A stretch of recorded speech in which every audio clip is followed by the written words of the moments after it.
మనోరమాలో అందరికీ welcome friends. ఈరోజు నేను చూపించబోయే రెసిపీ డ్రై నట్స్ చిక్కీ. ఈజీగా అలాగే తక్కువ టైంలో తయారయ్యే ఈ రెసిపీ చేసే విధానం చూసే ముందుగా నా ఛానల్ ఒకవేళ సబ్స్క్రైబ్ చేసుకోకపోతే సబ్స్క్రైబ్ చేసుకోండి, లైక్ చేయండి, షేర్ చేయండి. ఇప్పుడు చేసే విధానం చూసేద్దాం రండి. డ్రై నట్స్ ఇక్కడ నేను అఖ్రోట్, పల్లీలు, మఖానా, పిస్తా, నువ్వులు, కాజు, అలాగే బాదాం ఇవన్నీ మనకి ఇష్టం వచ్చిన సైజులో కట్ చేసుకుంటే సరిపోతుంది. పాన్లో ఫ్లేమ్ సిమ్లో పెట్టుకొని 10 నిమిషాల దాకా వేయించుకోవాలి. పల్లీలు వేయించినవి కనుక ఫస్ట్ వేస్తలేను, లాస్ట్లో వేసుకుంటే సరిపోతుంది. ఇవన్నీ 10 నిమిషాల దాకా ఫ్లేమ్ సిమ్లో పెట్టుకొని మంచిగా వేయించుకోవాలి. ఇవన్నీ వేగిన తర్వాత లాస్ట్లో పల్లీలు అలాగే నువ్వులు వేసి నువ్వులు 1 నిమిషం వేయించుకుంటే చాలు. ఇవన్నీ వేగిన తర్వాత ఒక బౌల్లో తీసుకోవాలి. ఏ బౌల్లో మనం ఈ డ్రై నట్స్ తీసుకున్నామో అదే బౌల్తో 1 కప్పు బెల్లం తీసుకుంటున్నాను. ఒకవేళ స్వీట్ తక్కువ ఇష్టపడే వాళ్ళు ఉంటే 3/4 కప్పు దాకా బెల్లం తీసుకుంటే సరిపోతుంది.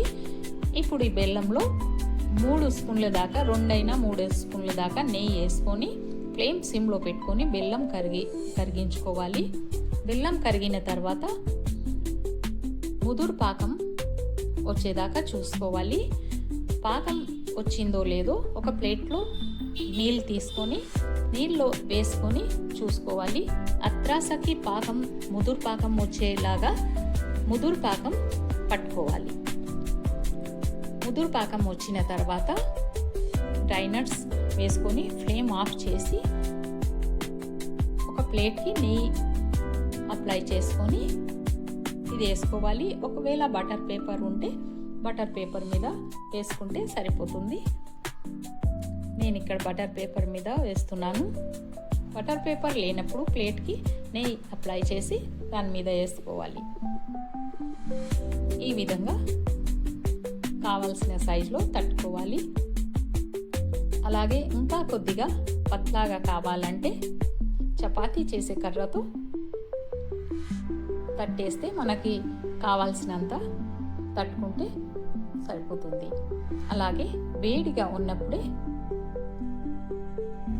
కట్ చేసుకోవాలి. చాకుతో కట్ చేసేసుకోవాలి. ఇవి ఓన్లీ గీత పెడితే సరిపోతుంది. డ్రై నట్స్ కట్ చేసే అవసరం ఉండదు. చల్లగా అయిపోయిన తర్వాత ఇది పూర్తిగా కూల్ అయిన తర్వాత డ్రై నట్స్ అవి విరిగిపోతాయి. మనం గీత పెట్టిన ప్లేస్లో అవి విరిగిపోతాయి కనుక ఓన్లీ గీత పెడితే సరిపోతుంది. కూల్ అయిన తర్వాత మనం పట్టుకొని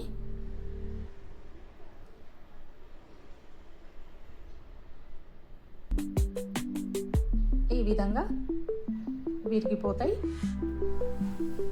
కూల్ అయిపోయిన తర్వాత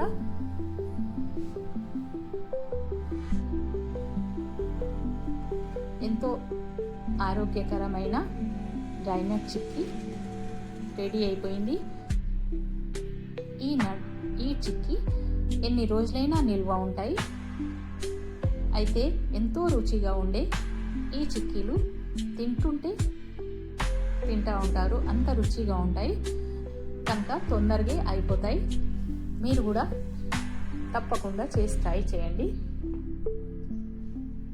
అలాగే మీకు ఈ రెసిపీ నచ్చినట్లయితే కామెంట్ చేయండి.